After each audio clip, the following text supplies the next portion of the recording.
Hello everybody, my name is Michelle LaFontaine. I work at Pierce College, Fort Steilaacom in Lakewood, Washington in the Earth and Space Sciences department, and I teach oceanography and geology. So we're going to talk a little bit about rocks today, and rocks are just a collection of minerals. Depending on the types of minerals and the amounts, you get different types of rocks. So the rock cycle is the cycle that the life of a rock goes through. And the three stages are igneous rocks, sedimentary rocks, and metamorphic rocks. So we've got some samples right here of igneous rocks. And igneous, if you know any Latin, means born of fire. So these types of rocks start from magma. And there are two types of igneous rocks. There are what we call extrusive rocks, which means these cooled on the surface of the earth. And intrusive rocks. These rocks were a magma pool that cooled really, really slowly. And if you look at them closely, you can see the different colors. Each different color is a mineral. So this is a mineral called hornblende. This is a mineral called orthoclase, and the grayish one is quartz. Both of those are in the same amounts in these two rocks. These crystals are bigger because it cooled longer. So the longer some magma takes to cool, the bigger the crystals have a chance to grow. When we look at the extrusive rocks, you can't really see any crystals. You can see different colors, you can see maybe a little bit sparkles, but you can't see those individual crystals. So this is the type of magma that comes out of the Hawaiian volcanoes.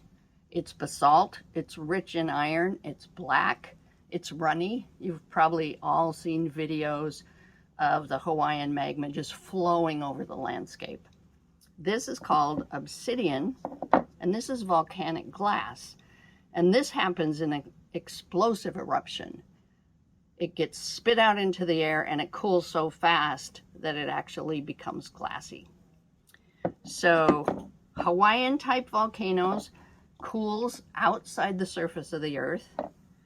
This is what we get with magma that cools inside the earth. These rocks are rich in iron. These rocks are rich in silica. This is the kind of magma that we have in the Cascade volcanoes. So we don't get nice flowing eruptions from our volcanoes. We get explosive eruptions like Mount St. Helens, because the iron in these rocks, the iron particles go like this. They smoothly slide past each other. The silica in these rocks, which is basically glass, which has sharp edges, doesn't slide smoothly. It sticks like this, and it sticks and it sticks. All of a sudden they slide past each other, and that's where we get our explosive eruptions. So that's our igneous. Igneous rocks get eroded into sedimentary rocks. Sedimentary rocks are just rocks that are made up of different types of sediment. So you get sedimentary rocks that are glued together. You get sedimentary rocks that are created by extreme pressure, or you get sedimentary rocks that are just mashed together, different combinations, and you get sedimentary rocks that are called evaporites. This is an evaporite called gypsum, and can you see those lines all across it? This forms as it precipitates out of water. So evaporites are just minerals and rocks that precipitate out of a liquid. They're dissolved in the liquid. When the water evaporates, the minerals and rocks are left behind. This is sandstone, and it's just like the sand you see at the beach, just cemented together. This is something called conglomerate, and to me this looks a lot like concrete. It's big chunks that have been glued together with something like calcite, which is a mineral. This is a sedimentary rock called shale. And I don't know if this shows up, but there's some little fossil leaves right here. Really common to find fossils in shale because this is made out of mud. So a footprint, a leaf, these are leaf prints, gets stuck in the mud, gets covered over, and the imprint is left when this turns to stone. This is something called limestone. And we use limestone in a lot of constructions. It's got a lot of calcium in it, calcite. And the cool thing about it, you can identify it really easily because it fizzes when you put a dilute solution of hydrochloric acid on it. And this is an important diagnostic tool when you're trying to identify different types of rocks or minerals. There's only a few of them that fizz, so it's really good for figuring out which one it is. So I chose these three as examples of sedimentary rocks because they turn into something else and become metamorphic rocks. Metamorphic rocks are either igneous rocks or sedimentary rocks that have been converted by heat or pressure into something else. So this is the something else. These are metamorphic rocks. And again, these rocks are created deep in the earth where the heat is high, where there's a lot of pressure. These two are called schist. This is garnet schist, and these little tiny red specks, each one of those is a baby garnet. This is called mica schist, and it's really reflective. It has a lot of what's called mica minerals in it. And these are created from sandstone. So sandstone gets subjected to a lot of heat or a lot of pressure, and it can turn into these two. This one is marble. Most of the marble you're probably familiar with is white. This just happens to be already really pretty pink color. Mostly used in buildings and in statues for carving. And this is created from the limestone. So again, limestone is a sedimentary rock subjected to heat and pressure, turns into marble. And then this is our shale again. That gets converted into a metamorphic rock called slate. And if you look real close at the edge, there are lines. You can see it's created in layers. And this is one you're probably most familiar with of the metamorphic rocks. Some of you might have a slate floor in your house. Pool tables have slate under the felt. And we like to use it for landscaping. So the rock cycle would be igneous rocks. With the intrusive igneous rocks, they get to the surface of the earth by something called uplift. And especially in Puget Sound, we're on the Cascade subduction zone. So we've got one plate, the Pacific plate. Here's the Juan de Fuca plate. Pacific plate's going under the Juan de Fuca plate and pushing it up. And it's also creating all of our Cascade volcanoes. So these rocks get pushed up in that process. When they get to the surface, they start eroding. They turn into really fine sediment or big pieces of sediment that make up the conglomerate. And over the processes of thousands of millions of years, that eroded material gets turned into sedimentary and metamorphic. And both of these erode and go back, sink down into the earth, get mixed in the magma, and come back up as igneous. So there's our rock cycle right there. And it's a circle. There's no beginning or end. It's just a constant process that's going on all around us. We see it a lot in the Pacific Northwest because we've got volcanoes, we've got water erosion, we've got a lot of rivers, we've got a lot of rain. All of those processes break down rocks and minerals and put them into the process of the rock cycle. So there's your three basic types of rocks, a little background on them, and we'll continue with the big rock cycle, which is outside of our building. So we're outside the Rainier building at Pierce College, and we have our own rock cycle garden.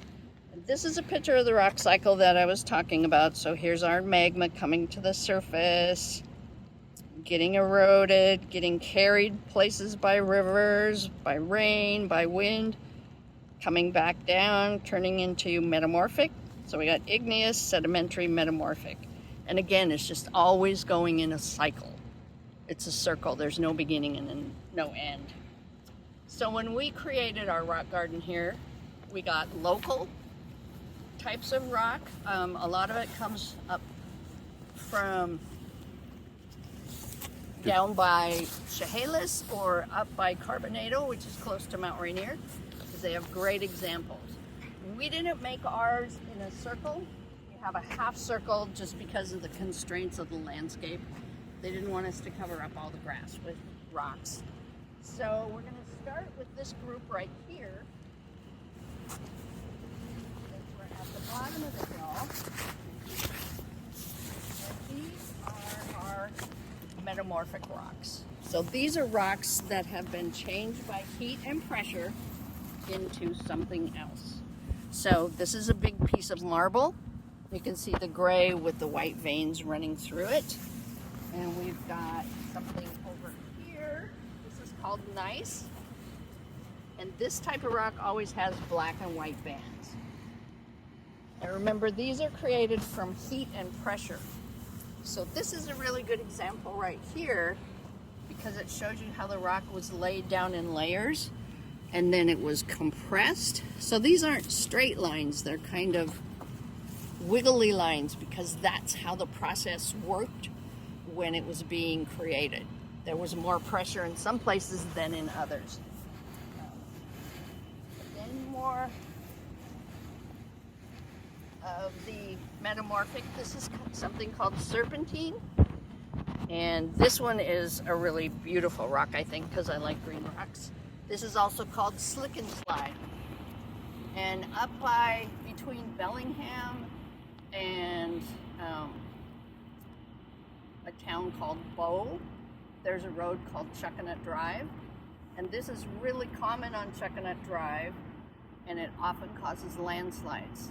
It's buried under the ground. People build their houses on top of it. It gets saturated, and it's a real slippery rock, so it just slides out from under the house. So there are a lot of really strong regulations about building on Chuckanut Drive. It's a beautiful road. It's over the bay. It has views. Everybody wants to live there, but you don't want your house to end up in the bay. So these are, there's way more of each type of rock than I told you about. I only showed you a few samples.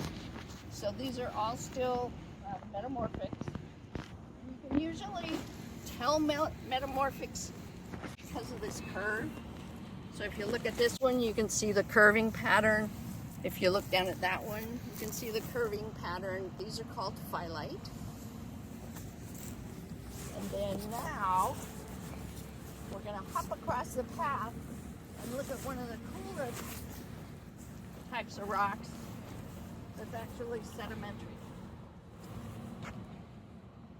This is a piece of petrified wood. So this used to be a log, and if you look at it closely, you can see the tree rings from when this was a log. So the log got buried, minerals replaced the organic material, and left this cool pattern. And this is a rock, right? This is not, there's no trace of organic material left in it. It's all minerals compressed and transformed into this awesome rock. And then we've got our sedimentary rocks. So that was the metamorphic part of the cycle. This is the sedimentary part of the cycle. And these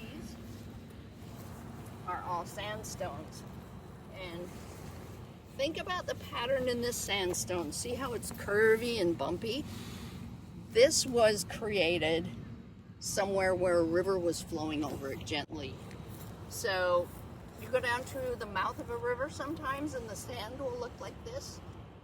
And if it gets buried quickly, it keeps that shape as it turns into a rock. So these are three different types of sandstone. These are all from up by Mount Rainier. And these sedimentary rocks, even right now, it's starting to drizzle on us a little bit. That's eroding these rocks, carrying that sediment down. Eventually it'll end up probably in the lake behind our building. And then we get into the igneous part of our rock cycle. So all of these are types of volcanic rocks. So, let's see. This one is a piece of granite, like I showed you with those samples. And this is also a piece of granite, but it's finer grained. And a lot of you may have something like this in your house, because we like to use granite for countertops and floors. So this is just a piece of granite countertop that we bought and stuck into our rock oven. And they're really beautiful, they're durable. The only bad thing about them is if you drop a glass on it, you're gonna break it, but that's okay, it's worth it. And then these are across from us. These are, so do you remember what I said these types were? Are they intrusive or extrusive? Remember, the longer something has to cool, the bigger the crystals are gonna grow. So if you can see crystals in the rock, that means it cooled underground. Then over here, we have our basalt. And this is the stuff that cools really fast, so no crystals can grow. And this just flows out of the volcanoes. This is called a basalt pillar, and they actually cool into this hexagon shape. It's a property of the way the minerals cool within the rock. And they come out on the surface, but they don't cool instantly, for instance, in a cold climate like ours. So they actually just form into this crystal shape. Just like if you grow sugar crystals, if you've ever done that, or salt crystals, they grow into a specific shape. So we didn't cut this. This is how we found it. And then these are some more different types of extrusive igneous rocks, which there are many that I didn't talk about. But we're part of the rock cycle right here.